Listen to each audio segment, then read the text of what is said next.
Pour la candidature au master, la lettre de motivation est fondamentale.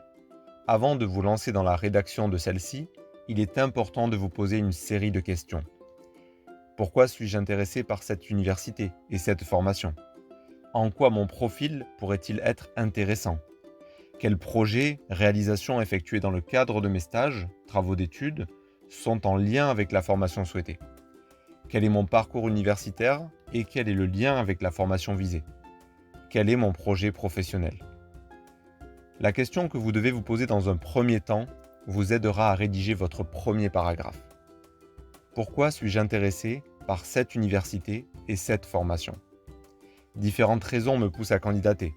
Les valeurs, la réputation, le réseau professionnel, les spécificités académiques de la formation. Dans cette partie, il sera important de montrer que vous avez une bonne connaissance du master visé.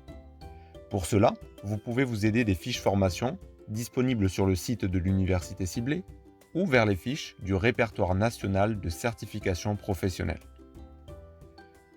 Pour rédiger le deuxième paragraphe, il sera nécessaire de vous interroger sur vos connaissances, compétences et qualités développées tout au long de votre cursus universitaire.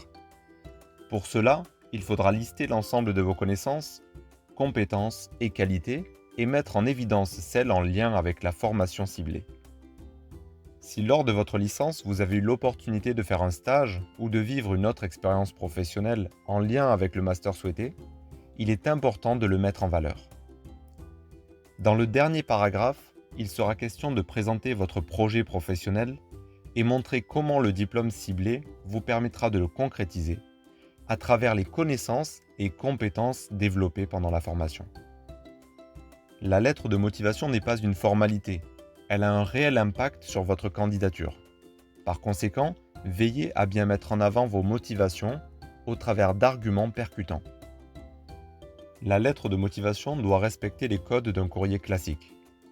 Les coordonnées de l'expéditeur en haut à gauche, les coordonnées du destinataire en haut à droite, la date et le lieu de rédaction en dessous du destinataire. L'objet de la lettre, suivi du corps du texte, et enfin la mention de l'expéditeur et sa signature. Pour rappel, votre lettre doit être personnelle et répondre aux attentes de la formation. Il est toléré de s'inspirer d'autres lettres de motivation, mais fortement déconseillé d'en copier-coller les idées, au risque d'avoir une lettre totalement impersonnelle et inefficace. Pensez à conclure votre lettre par une phrase de remerciement et une formule de politesse.